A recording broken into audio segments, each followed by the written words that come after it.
One team in the CFL remains winless as the Edmonton Elks, they look for their first win of the season. Standing in their way, it is the Hamilton Tiger-Cats, who themselves only got in the win column just last week. Will MBT and the Elks offense be able to give their fans some excitement down at Commonwealth Stadium? Can that Edmonton defense build off a better performance last week? Elks, Ticats, it's Sunday Night Football at Commonwealth Stadium. But first, this is the Green and Gold Kickoff Show live on EdmontonSportsTalk.com. Tune in, iHeartRadio, as well as those watching on YouTube. Iwanyk and Jay Milne with you here as we get you set for the Elks take it on the Ticats just after 5 o'clock down at Commonwealth Stadium. We're live at Centric Casino Sports Bar and Lounge just off of Fort Road, where every day is game day. On special today, the daily special for $11.99. It is the Surf and Turf, which my parents are here for. I think they're going to actually have that one. You could also get the cheese and jalapeno smoky with waffle fries. That is the game day special that happens every Elks game right here at Centric Casino Sports Bar and Lounge. Let's jump into this game and start with the Edmonton Elks starting lineup, and McLeod Bethel Thompson, once again, the starting quarterback for this team. The men protect him from left to right: Ivy, Foucault, Cordy, Richards, and Boyko. The receiving core: Lewis, Gittins Jr., Smith, Mayala, and Mitchell, Brown and Green, running back and fullback, respectively. On the defensive side of things, the D-line: Curtis, McKnight, Oakman, and Brown. The linebacking core: Morgan in between Anderson and Moncrief. And the secondary: Gray, Bratton, Purifoy, Jackson, and Lewis. Beatty is still the kicker: Julian Punts and Javon Leake. He will do the kick return duties. Jay, the injury report for this week. Okay, Jay Milne is in. He's going to be backing up defensive tackle Sean Oakman, and with him coming off the IR, that led to the release of Robert Kemdiche. And for the first time this year, a local product, born and raised in Beaumont, played for your Golden Bears. Jake Taylor has arrived back on this roster. That's a big help. He is a special teams menace out there. Love watching him on there. Always good to see our Bears players like Cordy on the O-line, like David Beard that's visiting today. Sorry if I'm stealing anything from you, Maddie. No. I have a tendency to do that, so my apologies. But hey, it's great to have Jake Taylor back in after being on the 6th game with a wrist injury. He's going to be backing up Moncrief at strong side linebacker. When we look at the Hamilton Tiger-Cats and some of the key players, just most notably on the offensive side of things, Bo Levi Mitchell is starting quarterback. Actually having a really good season with the Ticats, better than he's been the last couple of years in the Canadian Football League. Stephen Dunbar Jr., he was with the Elks last year. He's with the Tiger-Cats. He's one of the receiving cores. Shamar Bridges is the other receiver to watch. He's very quietly having a pretty solid season for them. And then they do have Tim White, who usually is a threat if he can hold on to the football and catch the football. That is his biggest issue, is drops. And then James Butler, their running back formerly of the BC Lions. Before we continue on with the Green and Gold Kickoff Show, big news with Edmonton Sports Talk. And on Friday, for those that weren't at the Nasty Bash, or anyone who's not following on social media, Edmonton Sports Talk coming this fall. One, Jasmine, who's a Nasty, will be a co-host on the EST Hangout on a regular basis. But also the big news from 3 to 6, it is the Reed Wilkins Show with Jay Milne. So Jay, you've seen him on the Hangout. You've seen him clearly on the Green and Gold Kickoff and post-game shows. He will now have a regular time slot with Reed Wilkins, who joins us here at Edmonton Sports Talk, 3 to 6, Monday through Fridays. Your drive home just got that much better as these two will take you home. So, Jay, congratulations. And how was it on Friday? Just being part of the announcement and finally being able to talk about it. That's the nicest thing, is being able to talk about it. This has been in the works for quite a while. Especially on my side. But I still feel like I'm dreaming. Wake me up. Don't pinch me, please. But this is honestly a dream come true. And, I can't say enough about the people that were there, the people that have reached out on our socials, on my socials. It can be a pretty mean world out there on Twitter and on Instagram. And I just thank you for being so welcoming. This is a big change for everybody involved, for EST moving forward, and we're going to kick ass. It's going to be an entertaining show. I've gotten to know Reed very well, and we are in for a treat, myself included. Oh, it's going to be great. And for us at EST, the fact that now we could say we're 6-6, it's we came into this not wanting to overdo it because we didn't want it to fail because we tried, took on more than we could chew to start. But after a year, it feels great to be able to expand. And very excited that you, Reed, Jasmine, will be hearing and seeing more of you on Edmonton Sports Talk moving forward. Norman, a Combine, and the Nasty Chat. Let's go, Glue Guy, Penner's Pancakes. Reed and Jay, mega power type duo. And then Jen, congratulations. Glue Guy and EST, a great addition. You can get in touch with the show. Oh, Babouche Stash, also looking forward to some afternoon glue. Congrats, Jay Milne. 780-218-9999. That's the Parish Jewelers inbox. You can get in touch with us. Or you can jump into the Nasty Chat on YouTube. Weather for tonight's game down at Commonwealth Stadium, 27 degrees at kickoff from the forecast I saw. 15-kilometer-an-hour wind, gusting to 20. By the time the game ends, it's only going to drop like a degree. It's going to be like 26 degrees. But the wind going to be very quiet by the time the game ends. It's just slowly going to drop.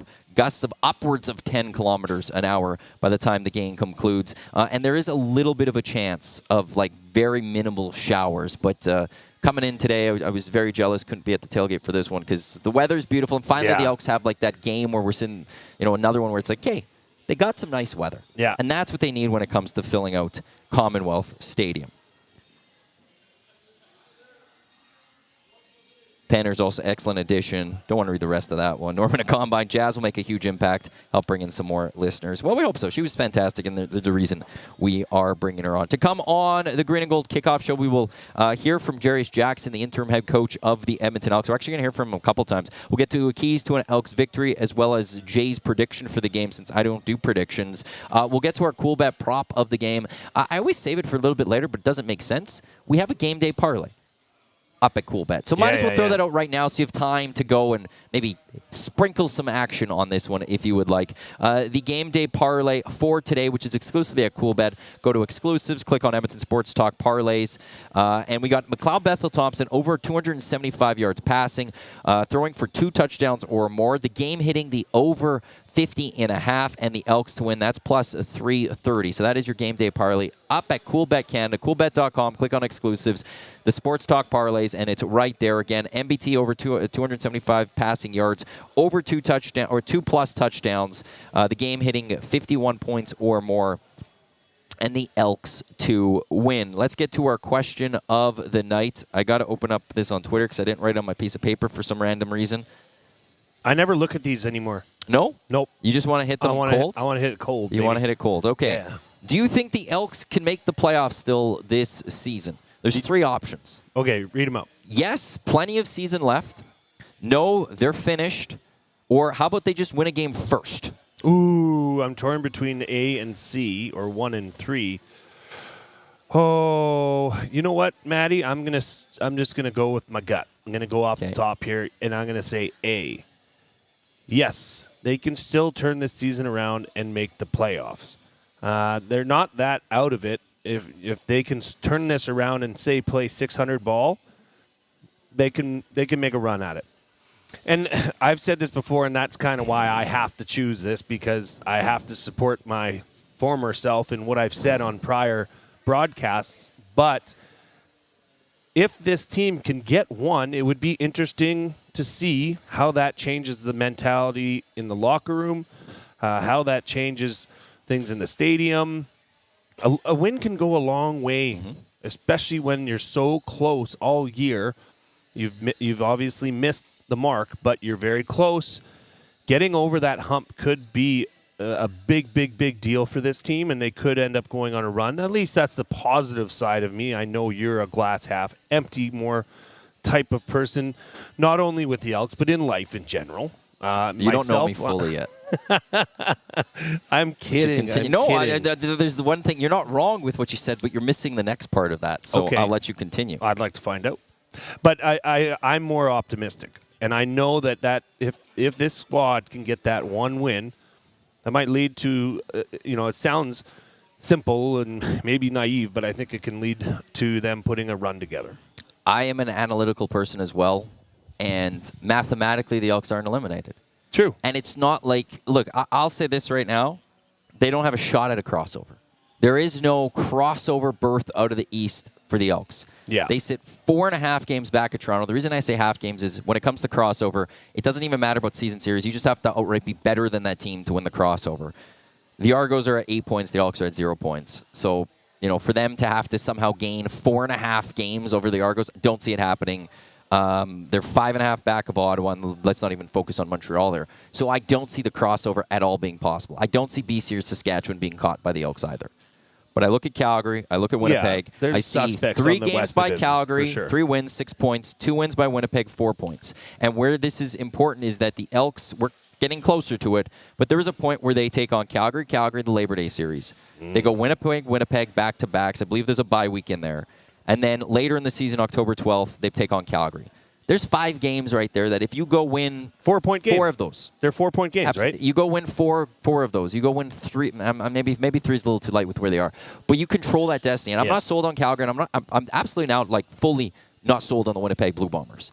So for this Elks team, I look at that and go, if you can go find, if you win tonight against Hamilton, and then you go win a couple of those, all of a sudden we might be looking at third in the West because of also how bad Calgary and Winnipeg are this season. Yeah. So I'm not ready to throw this season out. I do like the third option when I have out there on Twitter, and you could text us as well or jump in the nasty chat. I do like first go win a game, because if you can't go win a football game, it doesn't matter about maybe they could go win these games. That is second, actually, 46.6% of the vote. No, they're done is 47.1%, 6.3 saying yes, plenty of season to go, and that's over 200 votes. So we've got a fair amount of action on that one. It's very close between they're just finished to, how about let's first get that first win and then focus on where this team can go. But I look at where they are in the standings, I look at the teams ahead of them, and I look at the fact that they haven't played those teams yet. And they still have to play those teams a combined 5 times that they could go do that. You go split the Labor Day series, let's say, you go beat Calgary in that other game, and you go split the Winnipeg series. All of a sudden, you've got 3 wins there. Well, and truthfully, and you've closed that gap a little bit more.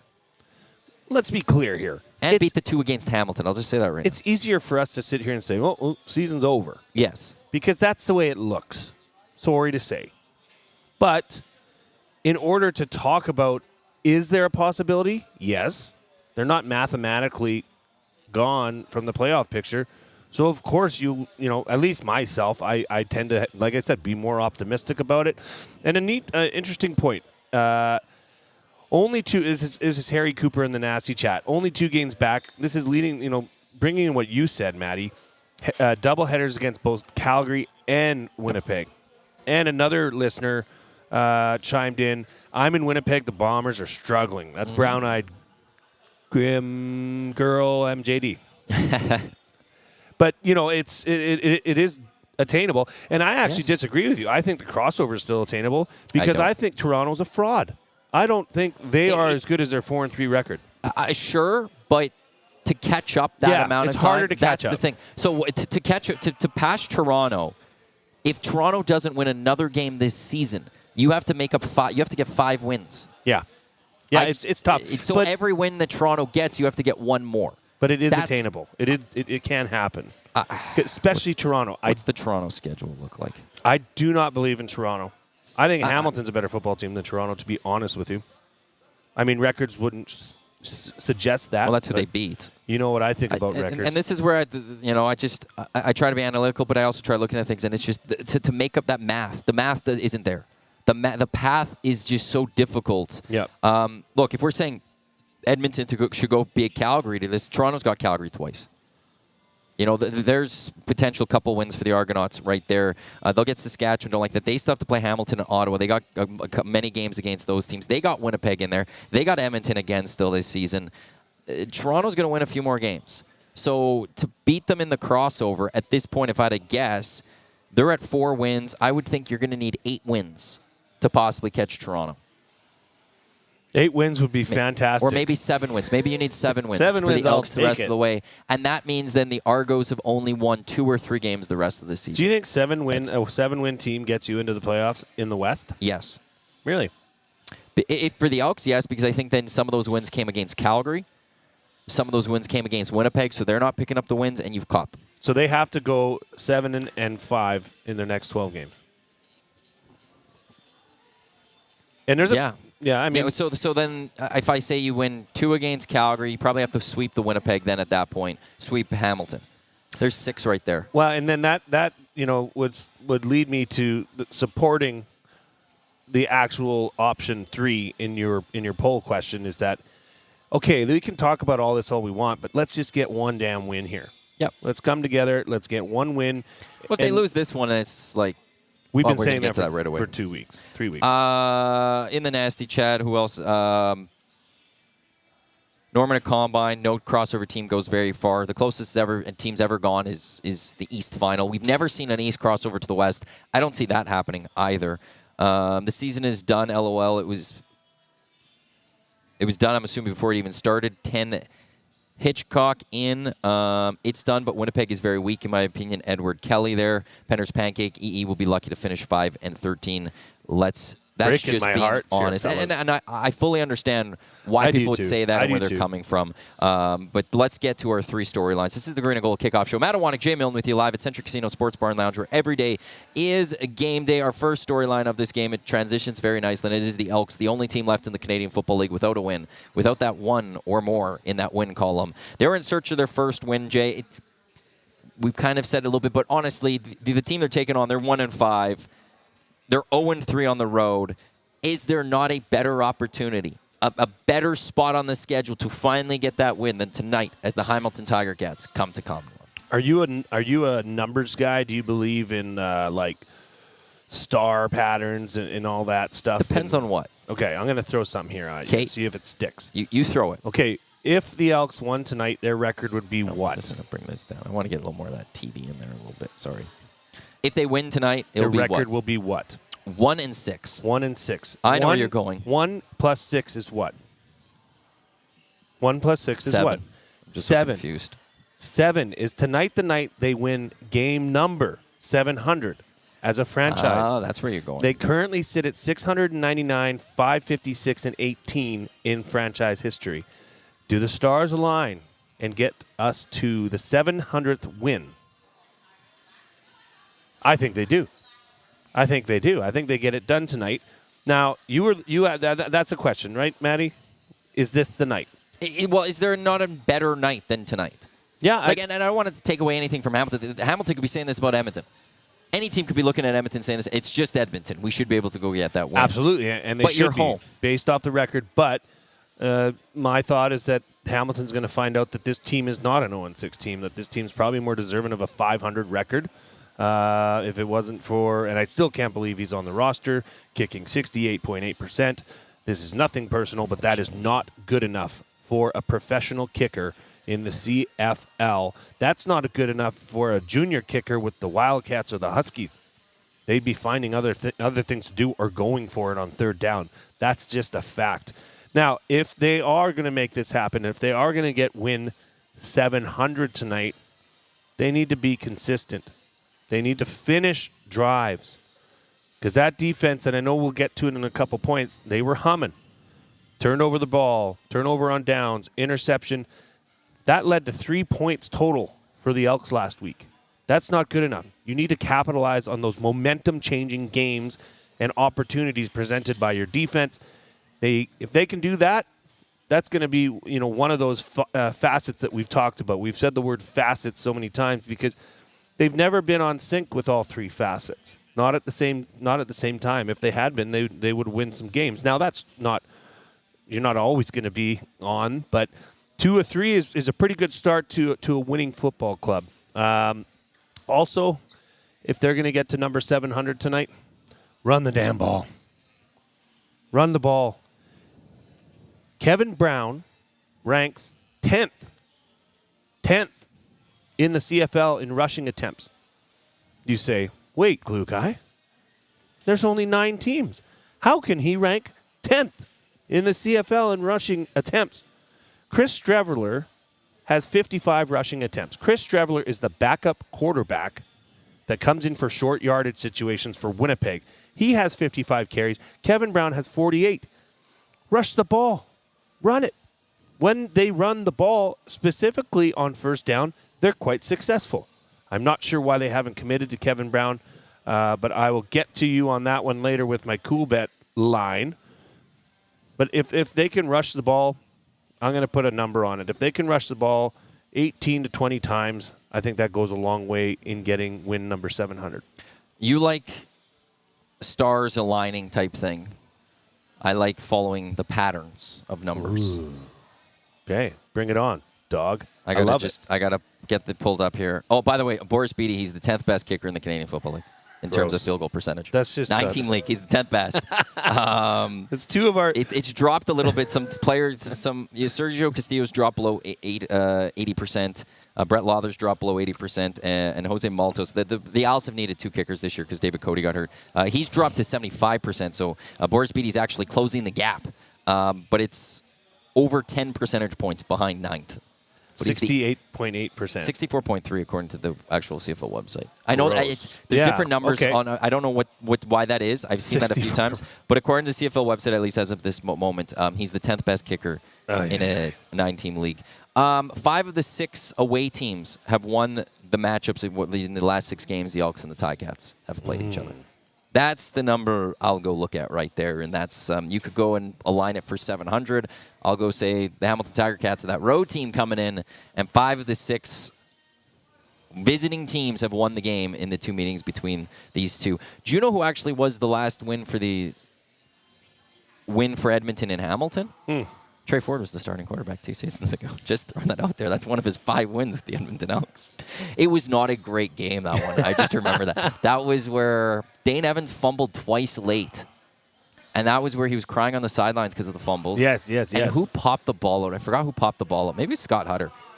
But they came back late and they won that football game. There's a big wind in that one. I think it was Canada Day. The reason I remember, too, is when I did the show, I was getting really upset at TSN because, like, the entire halftime show, it was just a Matt Dunnigan cooking show. And I had no problem with him cooking. And like all game, he just cooked. But it was like, I don't care what he's cooking right now. Break down the first half. Sorry, I just remember that one, and I'll get frustrated. So that's the one pattern you could go to going into this game. I put in the Cool Bet Game Day parlay 50.5 points or more. I think the line is either 50.5, 51.5, depending when you look type thing. This one, I feel like that's going to be the easy win today. Because the Edmonton Elks are number 8 in the Canadian Football League in terms of points allowed. The Hamilton Tiger-Cats are number 9. Yeah. These 2 teams give up points. These 2 teams allow scores to happen. So that's going to be the big thing here where you talked about MBT in the running game, but finding points. Last week, Boris Beattie, as bad as he was, they settled for 7 field goals in that game. Yeah. You don't want your kicker settling for going for 7 attempts. 4 or 5. You want to be able to say that you've punched a few into the end zone, that you got 2 or 3 touchdowns. So it's on the table for the Elks today to go do that. It's on the table for the Elks to go out there and score points based on who the Hamilton Tiger-Cats defense is this season. Can they go get that done? Well, and you know what? The kryptonite for Edmonton is that 50-yard line to the 20-yard line. Sure. To enter into the red zone. They're having a hard time continuing drives getting into the red zone because when they're in the red zone, they're 80%. They just can't get there. They have the top ratio in the CFL for performance in the red zone. They're having a hard time between that 50-yard line and the 20-yard line getting to the red zone. So, yeah, all of these things, increased run game, consistency, finishing drives, continuing drives, helping your defense if they make a big play or if they simply need a rest, to continue drives, further them, get them into the red zone where you seemingly are in a very comfortable position because your ratio at 80% would suggest so. Do you think it helps or hurts the Elks the fact that the Ticats got their first win last season? Do they come in feeling a little confident with themselves and finding a way to get a win, or is that a way that monkey's off their shoulder? It's still on the Elks. The Elks will be a little hungry. The Ticats maybe not as hungry for getting that done. Do you think this helps or hurts for the Elks? I certainly hope it has no reasoning in this game. I mean, if you're in a professional football league, but in terms of the Ticats, how they perform, if they're complacent and they're taking this game lightly because they feel like they got the monkey off their back last week, then I hope the Elks smash them. I don't expect that out of this team, though, because they're all professionals as well. So you don't think it helps them? I don't think there's any either way. Okay. I don't think it helps or hinders either team. That's fair. I certainly hope not. I don't think it hurts them. I don't think the Ticats all of a sudden are... although we're saying if the Elks get that first win, does it maybe rattle off a few? Right. I don't know. Now I'm second-guessing myself a little bit on that one. I mean, to start a winning streak, you have to have one win. You got to get one. Right? So you can see how that's going to work out for Hamilton tonight, and hopefully for Edmonton it works out in their favor that they get off the schneid. Let's get to our second storyline of this game tonight, and that is how are we going to see MBT and Trey Ford utilized? Last week out in Ottawa, in the first half, we saw Trey Ford come out for 2 series. Both were 2-and-outs. He threw for 6 yards. I think your computer's making noise. Sorry. Yeah. I think your YouTube is on. You could just mute that. Yes, I'm hearing myself. No, it's unmuted. It's muted. No, then I don't know where that was coming from. Okay, sorry. I buddy. hear myself, and I'm like, I don't want to hear myself a second time. It's bad enough the first time. No, he threw for like 4 yards, rushed for 3 yards. We didn't see him the rest of the game. You and I sat there and said, well, in the third, fourth quarter, maybe you throw him out there, maybe you throw him out there. We went into that game expecting, it's a short week. It's understandable if they don't use him much. Going into this one, there's a lot more practice time you can get with Trey Ford. I want to get, going into this, I was going to say, hey, what do we think? How much do you mix in Trey Ford? But we got to play something else because you brought it up to my attention. Jarius Jackson was asked during practice this week about utilizing Trey Ford and MBT going into this game. Here's the short comments that Jarius Jackson had to the media, plus a follow-up from Dave Campbell of 630 Chat. Well, we'll see where it goes. Yeah. I was trying to be fair, but at the same time, I'm going to do whatever's best for the team. You know what I mean? And at this point in time, I have to honestly say I feel like McLeod gives us the best chance to win, but I'm not closing the door on it, but I have to do what's best for the team, and we're all about trying to get on the board right now. Is it difficult to get another quarterback in if he's not the short yardage quarterback? Yes. Well, not necessarily. You mean you're saying as far as if because you plan for that and you have a certain structure. Okay. Yes, maybe got you. Yeah. From that standpoint, it can be difficult at times just because you could mess up the rhythm of the flow. It works for some guys and some guys it doesn't. I know it worked for us during our days in BC, but, that may not be a thing that works for us here. We'll see how it goes. But, when you got a guy like McLeod that's giving us 4, 5, 6, 7 play drives, then, it's hard to take a guy out of the lineup, put him on the sideline to get another player in the game, and then you mess up the rhythm and flow of the entire game. So, like I said from the get-go, I was trying to be fair but at this point in time, I got to do what's best for the team. Last week, when he got the job, Jarius Jackson said there's got to be a way to use all 3 quarterbacks. Got to find a way to use all 3 quarterbacks. A week later, he's been fair. It's going to be just MBT. He didn't say that. Pretty much he did. He didn't say that. He didn't because he can't say it outright. Well, I don't think last week's sampling of Trey Ford was necessary in any reasoning. Like, he came in for, 2 series? Came in for 2 back-to-back series. And then they never went back to him again. Even later in the game when the offensive line was experiencing some struggles with the front 4, he never allowed Trey Ford back in the game to maybe use his legs in that situation, which would ease back that rush. I was surprised by that. I thought the chances that were given to Trey Ford weren't exactly prime positions and points in the game. I was surprised to see that. Now, the question is this, is when that press conference happened, there was a large sentiment, and it went across the country. They were talking about it, on TSN broadcasts, on the CFL podcast, that, okay, looks like Trey Ford's going to be injected into this offense with a bit of a 2-quarterback system. That was very clear.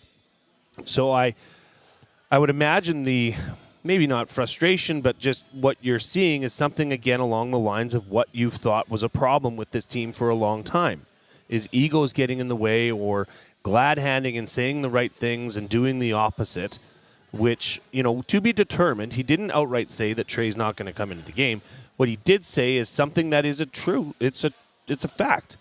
When you have a quarterback that's rolling, it's hard to pull them out of an offense. Now, the problem is Macbeth was not rolling last week at all. They put up 14 points. That would have been the prototypical game to bring in Trey Ford and inject him more into the offense. So I feel like I don't really understand what was said there or why that was even said, because that's not what he did 1 week prior. Now, coaches are always changing. They're always adapting. I get that. But he didn't say that you would not see Trey Ford, but certainly suggested. He strongly hinted it's not going to happen. That's the way I'm taking that one. Because you go from a week ago saying you got to mix in all your quarterbacks to now, wow, when a quarterback's rolling, it's hard to take him out. And he's right with that. But why didn't he say that last week then? Yeah, Why didn't he have that in last week? Why didn't he throw out there, we're going to try to mix in these quarterbacks, but, if MBT's rolling, it's hard to do that. No. He went out with that selling of Trey Ford's going to play. That's the way he and G. Simon and Rick Lawlisher sold it to the fan base, the move, in their press conferences and in their avails. Rick Lawlisher on with the Morning Boys, when he said, I'm not a football guy, but the team has a history of two quarterbacks. It looked like part of what they were doing was Chris Jones didn't want to go to Trey Ford, so that's partly why this move came. So now the question I have is this a plan from the organization last week to try to sell that change to their fan base saying Trey Ford, and now they're rolling it back because they just needed to sell that? Or is that Jarius Jackson just doing what he needed to do? He got the job, and now he doesn't care. He's going to revert, and he's very much with G-Roy and Chris Jones in their mindset that Trey Ford isn't a useful asset for this team, and we won't see him much. Because to sit there and say afterwards, after last week, going, we gave it a fair chance. No, you didn't. Because, again, it was a short week. There was, I think, only 2 practice days. He had limited time with the first-team offense to practice with that, and he got 2 series out there. If they did it after this week, if they came in this week after, they played last Friday, and they're now playing on Sundays, so there's a lot more practice time, and things didn't go well this game, and next week, like in the lead-up to the next game, he said, we gave him a shot. I could understand that a little bit more, that you were fair. But you weren't. You gave him a short week, you gave him 2 series, and that was it. And that's where this isn't going to go well. I'll say this right now for Jarius Jackson, because if you don't win football games, you're already just the interim coach. They're easily going to be walking away from you at the end of the season. But the fans aren't definitely not going to be on your side if they keep, if this game is, if they're struggling, they're not winning, and you choose not to go to Trey Ford, the fans are going to be chanting for Trey Ford, and it's not going to go well for Jarius Jackson. I'm just very stunned at the about face that we saw from Jarius Jackson from one week to the next. I'm stunned by that, and I'm wondering, does this involve Rick Lawlisher? Was Rick Lawlisher and them, was that their plan last week, to just try to calm the waters with the fan base by saying, no, we'll use Trey Ford, and now it's just whatever, that the Chris Jones is gone, so everybody's just going to focus on this football team in terms of wins and losses?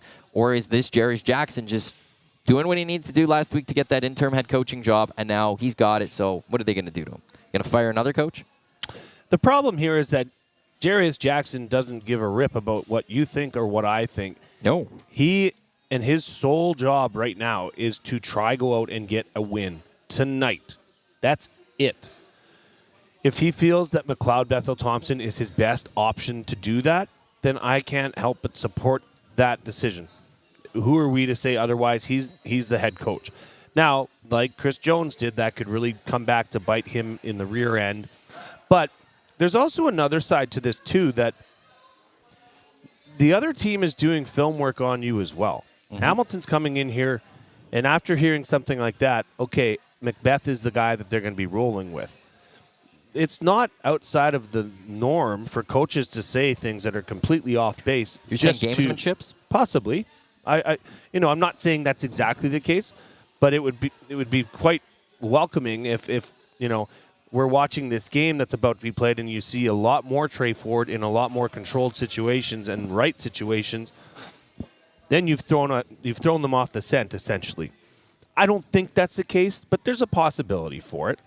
And I just think that right now he's just trying to get wins. That's it. And Macbeth, he's 3rd in the league. He's got 1,703 passing yards. I know. He hasn't led them to a win. He's 0-6. But he is your best option at quarterback. It's hard to deny that. But we've also discussed that it would be nice to change things up a bit and inject Trey Ford.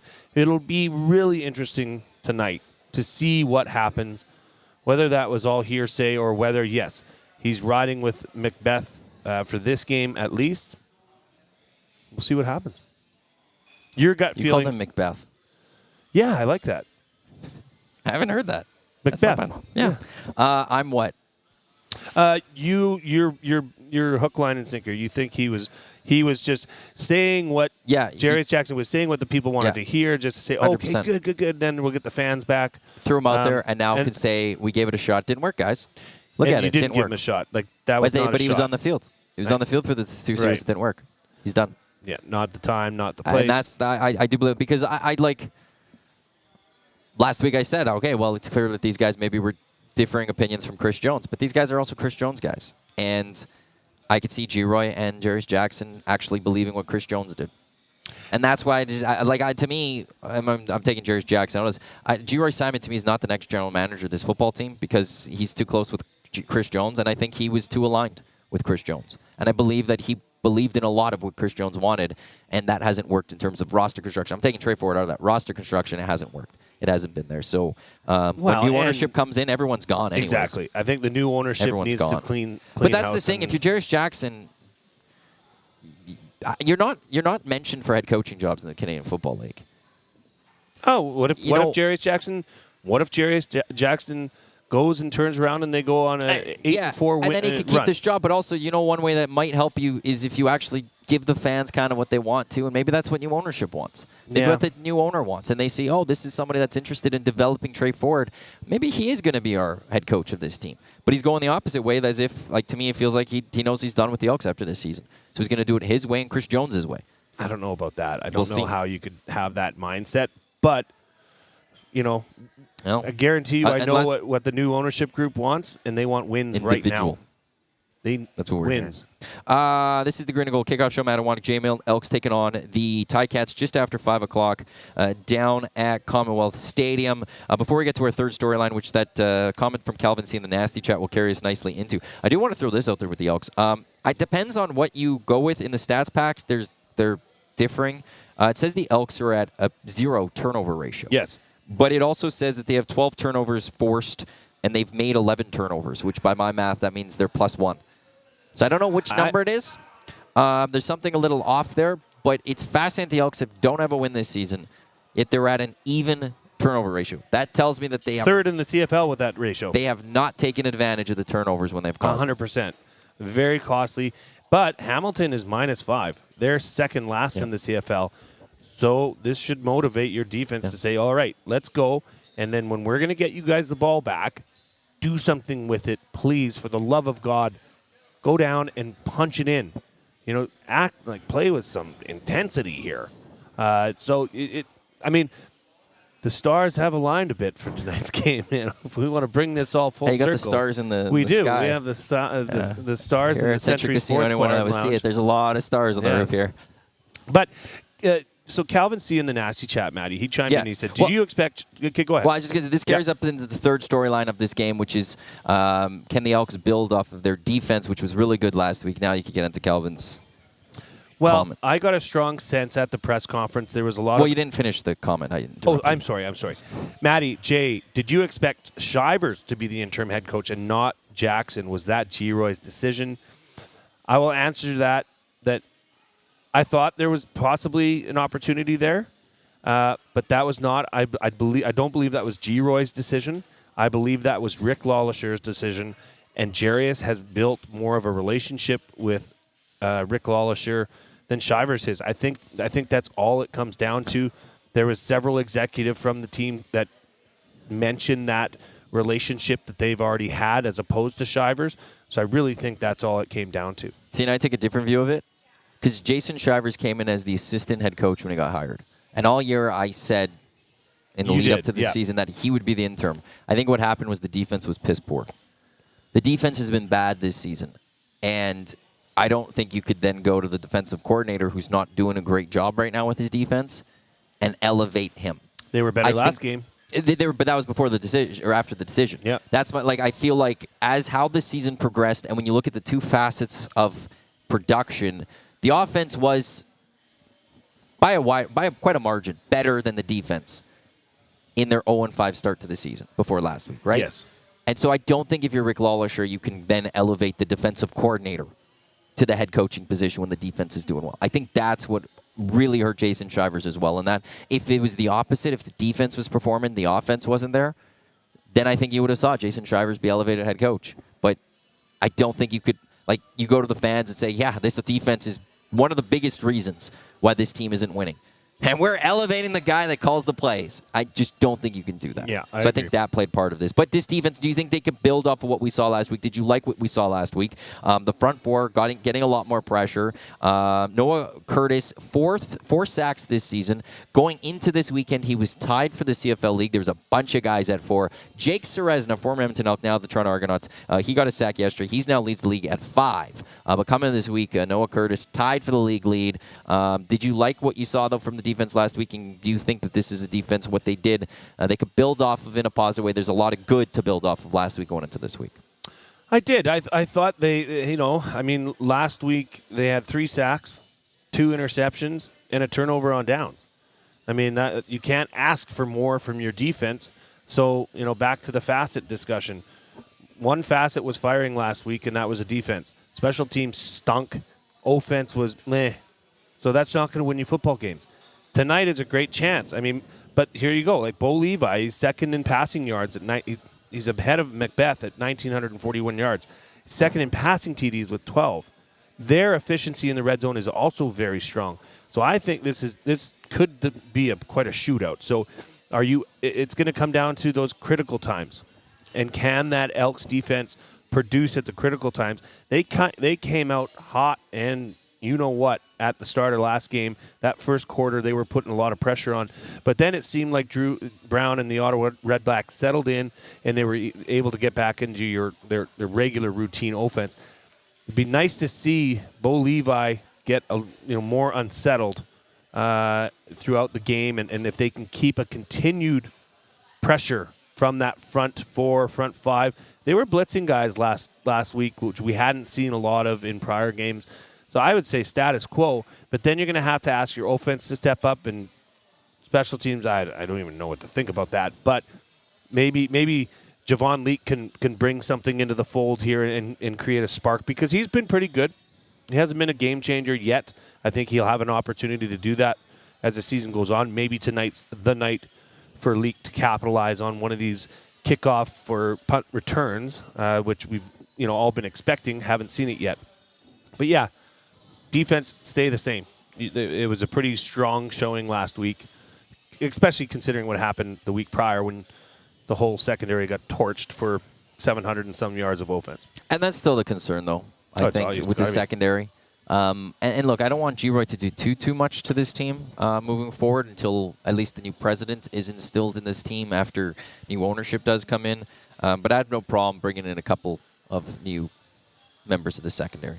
I wouldn't mind that, but we'll see what if this defense could fully build off of last week. Maybe Armando Sewell as a defensive line coach, that did help. He gave some of the guys some things. And did you see the I forget who the interview was with, or if it was on Twitter, but Jay Milne grew up watching Armando Sewell and literally like watching his game and his craft, and now he's coaching him. So I mean, strange things can motivate guys. Like, people can be motivated differently than everybody's different. Maybe you see a strong game out of him, who is a Canadian. He's when he's healthy, he's battled a lot of injury. When he's healthy, he's a solid producer. Yep.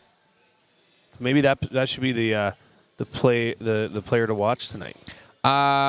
That is our 3 stories of the game. This is the Green and Gold Kickoff Show on EdmontonSportsTalk.com. Tune in iHeartRadio, as well as those watching on YouTube. We're live at Century Casino Sports Bar and Lounge, where every day is game day, just off of Fort Road. Come on down for the game. For those watching on YouTube, you can see the wall of TVs behind us. This would be a great spot to watch Olympics. I'm not going to lie. Just throwing on all the events. I know. It'd be great. If you're not going to the game, you have time to come down, join us. Daily special today, Surf and Turf. They also have the game day special, which is cheese and jalapeno smoky, 6 o'clock lager and cans on special, game day draft as well on special. And if you're still driving to the game, tuning in to us, well, thank you for tuning in. But also come by after.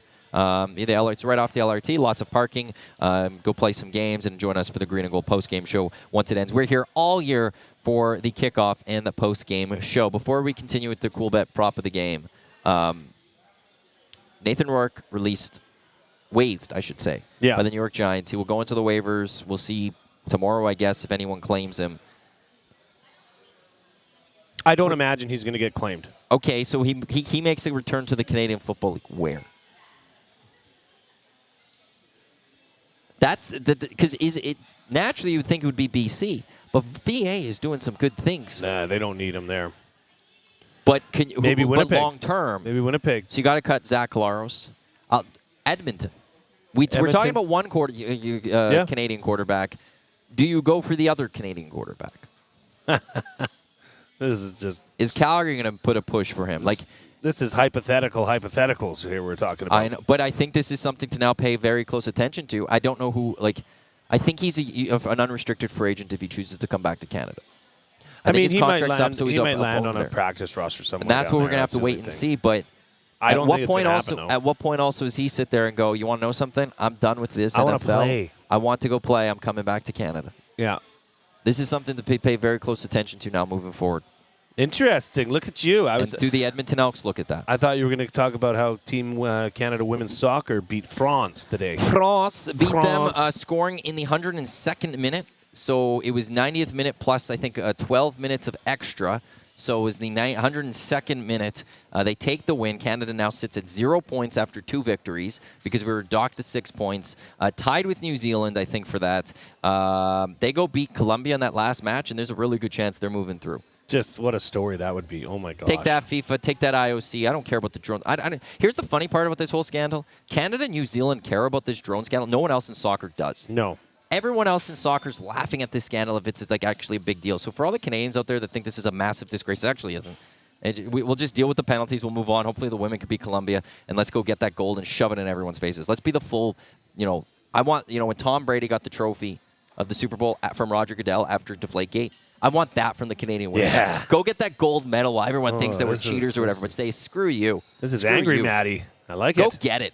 Go get it. Good job for the women. Hey, before there. we get to our cool bets here, if you're listening and you're on YouTube, smash that thumbs up.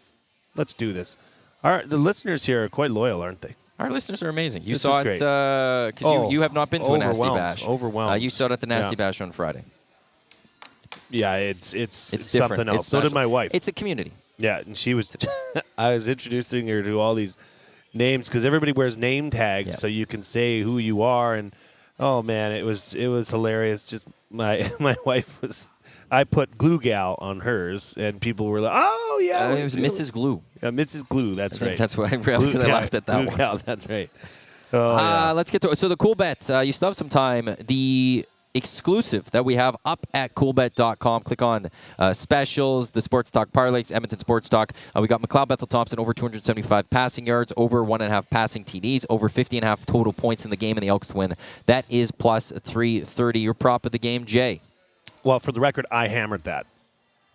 I put a double-digit number on that thing. I hammered that Iwanyk style. Yeah, I bet. Yours is a double-digit number, too, but there's a decimal in front of it. I'm going to go back to the well. I've made this prop bet before, and I'm going to be stubborn and say, make it happen. There's no reason Kevin Brown should not rush for 60 to 80 yards and a tutty. Kevin Brown over 41.5 yards. That's minus 110. I would love to see it because I honestly feel that if that happens and Kevin Brown's over that number, there's a much higher probability of Edmonton winning football games. Yours? I'm going with a Geno Lewis anytime touchdown. I think it's about time he gets back in the end zone. I think this is a game where, we said it earlier, this 8th and 9th, Elks being 8th, the Ticats being 9th in terms of points allowed. So I think we're going to see a lot of offensive production from both ways. These teams give up points. And I think it's about time they build a little bit more off of the connection. 2 weeks ago, late in the game against Ottawa, we saw the connections with, I think it was 5 catches to Geno Lewis. Last week, Geno was the leading receiver for the Edmonton Elks. I just want to double-check to make sure. I think he was leading in targets as well in that game. Geno had 12 targets in that game. The next closest was Gittins Jr.'s at 8. He had 7 catches for 74 yards. So it seems like MBT and Geno are starting to continue to build and grow that chemistry. So I'm liking the chance that we're finally going to see Geno back in the end zone tonight against the Hamilton Tiger-Cats, and that is plus 125. Heard Jim Ayala, it's funny. He's minus 111 or something. Crazy, but right? he's scoring touchdowns. He's scoring. Right? He's He's got getting 4 those on the touchdowns. year. So Yep. there's a reason for it. But it's funny that you get better odds with Geno Lewis Who as would an have thought? anytime touchdown, then Hergy Mayala. Rather Who than would a have thought going Canadian, into the yeah. season with that? Nobody.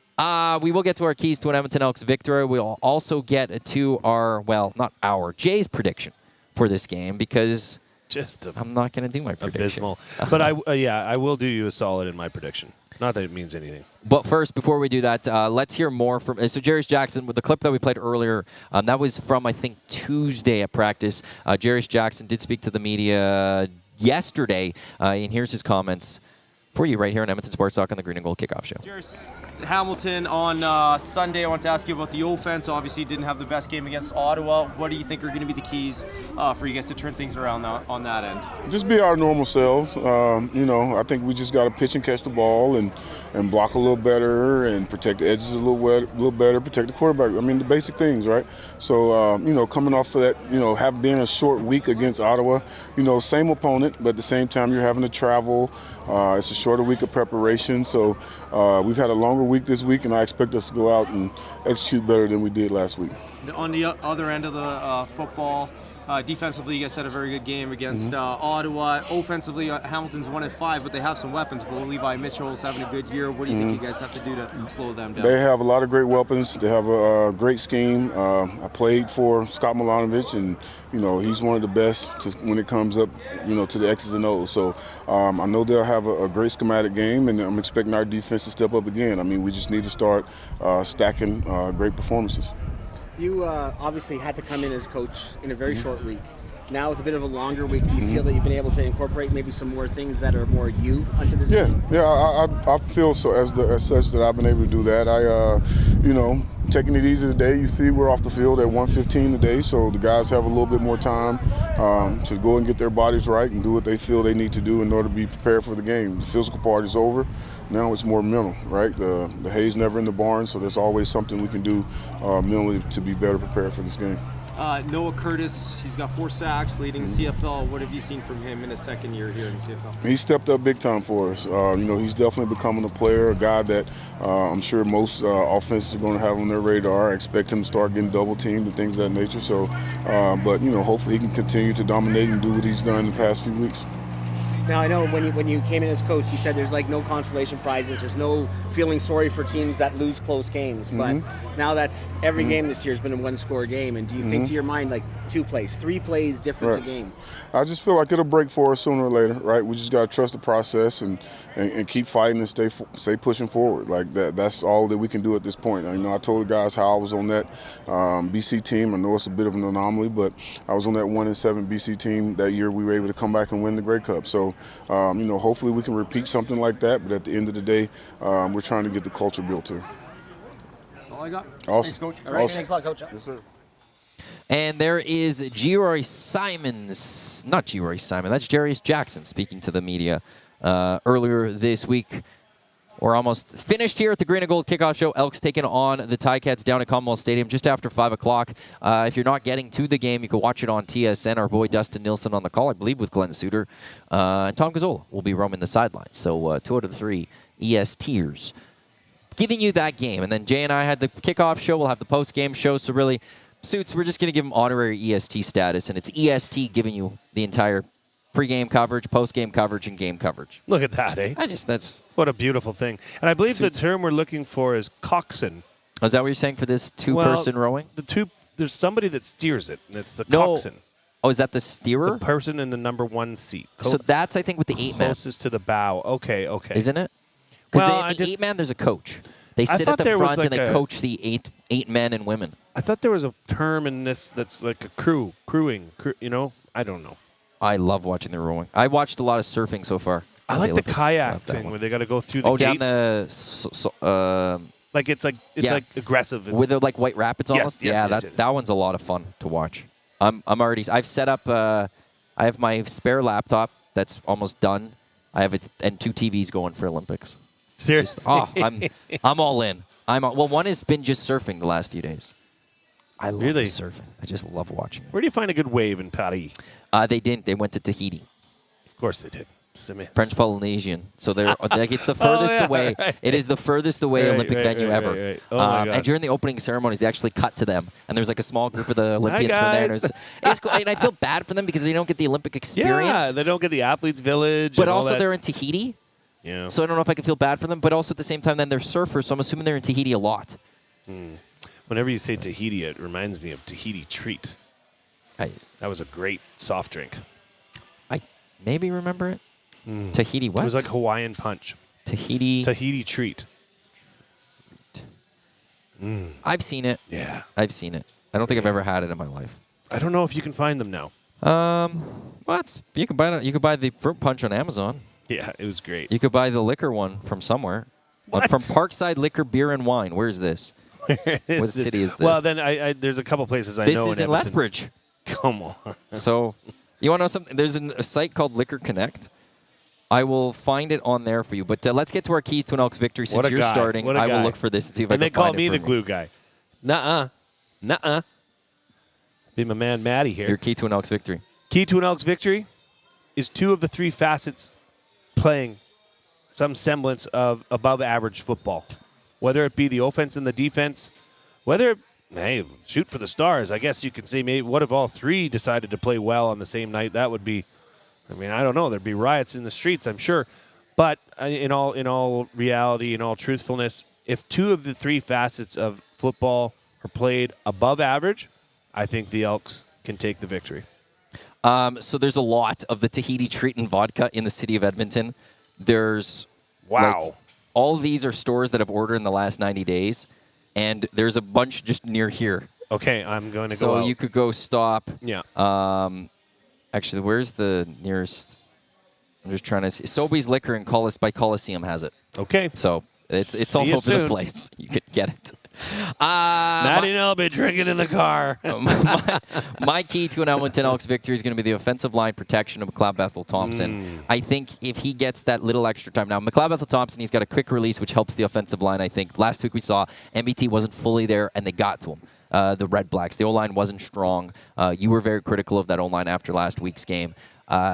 In this one, I think give him that extra time, and he's going to be able to get yards. He's going to be able to move this ball. We talked about it earlier. If you get in that red zone, they are going to score touchdowns. They have what was it, 80%. Once they get to the red zone, the problem is they struggle getting to the red zone. But if that offensive line can protect MBT, I think he's going to find one of his receivers, and they are going to be able to march. Points will be scored today, I believe. And he's going to find Geno Lewis. He's going to find Geno Lewis, but to get those points, protect him. So that's where my key to an Elks victory is just staying, protecting McLeod Bethel-Thompson, keep him upright. And I think the Edmonton Elks will feel really good about their chances to win this game. Your prediction? 31-27 Edmonton. Ooh, close game. That'll get all things covered for you. Game. Well, here's in my fantasy. I'm down 30. Okay, what do you need? I'm going up against James Butler and Tim White. So I need the Elks to shut down Tim White and Butler. Okay. I don't care about anyone else. I've got Shamar Bridges for the Ticats. Mm-hmm. So if those 27 points, 2 touchdowns to him would be great. Okay. I also got MBT and Geno Lewis. Yeah, you got Macbeth and Could Lewis. Geno go off for like 100 yards and a touchdown? Could Bridges get a couple of touchdowns? And could MBT throw for 3-4 touchdowns? We're about to find out. If it happens, I'll be a happy man because I'll be the first one to knock off Lucas Holt. Yes, please do. But if they lose, like if the Elks lose this game, I'm just going to be super mad because that means MBT probably didn't play well, and Geno probably didn't play well, and Butler and Tim White probably played well, and I'm going to be extra crabby on the post-game show. Understandably so. That will wrap up tonight's edition of the Green and Gold Kickoff Show. Matt Iwanyk, Jay Milne of also the Reed Wilkins Show feature with Jay Milne coming in September to Edmonton Sports Talk 3 to 6 weekdays. But that is it for the Green and Gold Kickoff Show live from Century Casino Sports Bar and Lounge. Coming up on TSN, it is Elks and Ticats. And then after that game, Jay and I will be back right here on EdmontonSportsTalk.com, on TuneIn, on iHeartRadio, as we will have, and for those watching on YouTube, as we will have the Green and Gold post-game show. Thank you for tuning in. Thanks to everyone who jumped into the Nasty Chat in the Paris Jewelers inbox. Enjoy the football game. We'll chat with you once it's over.